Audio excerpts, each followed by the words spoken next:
So I'm living in Northeast Texas at the time. We live on 11.5 acres out in the literal middle of nowhere. We've got small livestock like chickens and other things, 2 outdoor dogs, as well as 2 indoor cats. My brother and I had a bunk bed. Normally, the cats like to sleep underneath and on top of the bunk. I was probably 12, and my brother Ross would have been 8 at the time. We were sitting on the floor playing video games with all the lights off, blinds closed. It's broad daylight outside. We both hear a jingle that sounded like our cat's collars, but didn't actually feel any movement in the room.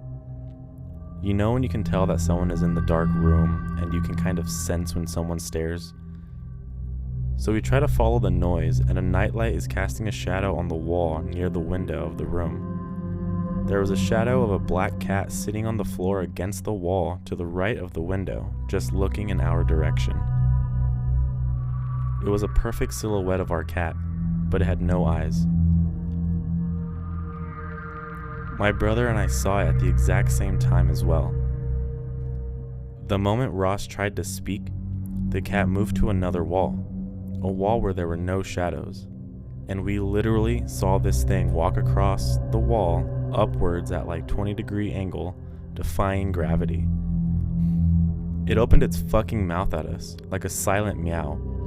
Then it continued to stroll across the wall, towards the wall opposite of the window, where the bedroom door was.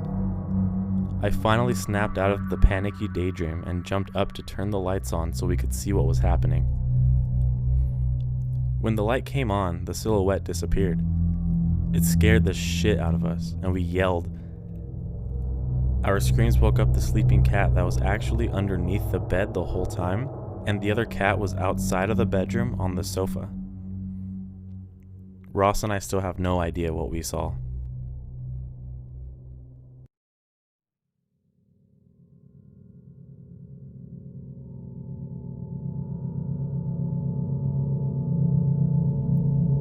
When I was around 7, my family was coming to visit from upstate New York, and we all decided to take a trip up to Prescott. When we got up there, we wanted to visit this nice little hotel called Hotel Vendome. When we walked in, we noticed an old newspaper framed that explained one of the rooms was haunted by a lady named Abby and her cat Noble in room 16. Abby's husband and her technically used to own the hotel, but due to financial reasons no longer did. Despite that, they remained residents until Abby got really sick with tuberculosis one day. Apparently she told her husband to fetch medicine for her, but he never returned back in time and she passed away in the room. Her cat about a week later had also passed away due to being malnourished. So after reading the story in the newspaper framed in the guest log, we decided to go up to the floor where her spirit was with a Kodak disposable camera. My aunt decided it'd be interesting to document our time at the hotel by snapping a shot of the hallway, and right as she hit the button, I felt a chill down my spine. We decided to get close to the door and snap another photo of it, and again, same chill down my spine. 2 weeks later, we developed the photos, and there's a mist in both of them. I remember bringing it to my elementary school one time, and a lot of the students said, "Oh, it's just dust, don't worry about it, it's nothing." But I knew it wasn't, based on the fact I experienced those chills twice, and the raised hair on my arms.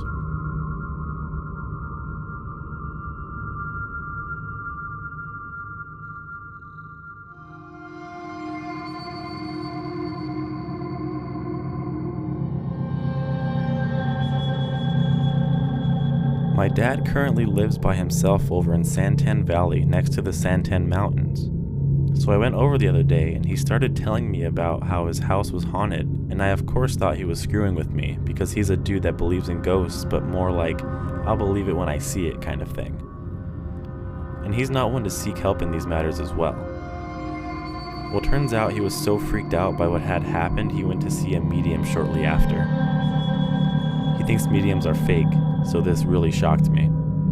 Anyways, he was working in his office, which he has placed in what should be the dining room. There's no walls to this room, and it opens right up to a connected living room / kitchen. Well, as he got up to go in the kitchen, he saw a black figure that walked into the living room and disappeared. The next day, my sister's girlfriend, who both live with my dad, went into his room to ask him something, and this same black shadow was sitting on his bed and jumped behind the bed, in between the bed frame and the wall.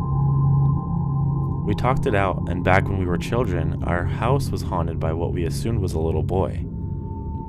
It stayed in my brother's room and constantly tormented him at night, always shaking his toy box and whatnot. Well, my dad saged the house back then, and all activity stopped. Through the years, every single house we moved in had some experiences, like footsteps on the ceiling. This happened in our one-story house with no attic.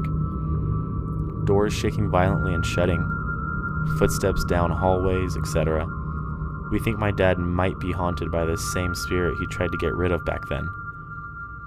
It's truly the only explanation, because every house he's lived in has been brand new, just built and whatnot.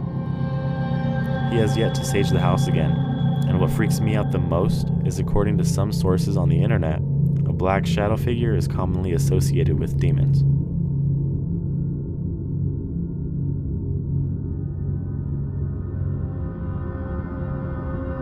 A couple years ago, I was home alone while my roommate was at work, and I was looking for a horror movie to watch because I was really needing that horror movie fix.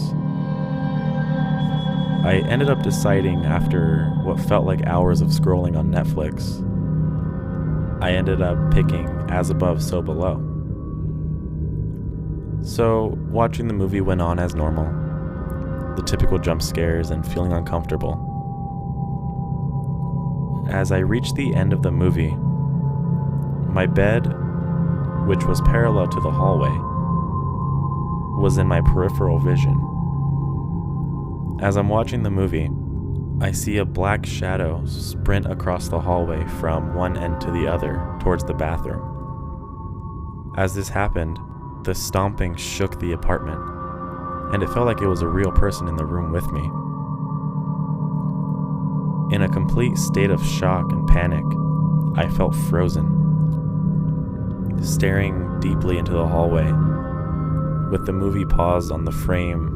That was very unsettling. I just sat and watched and waited for something else to happen.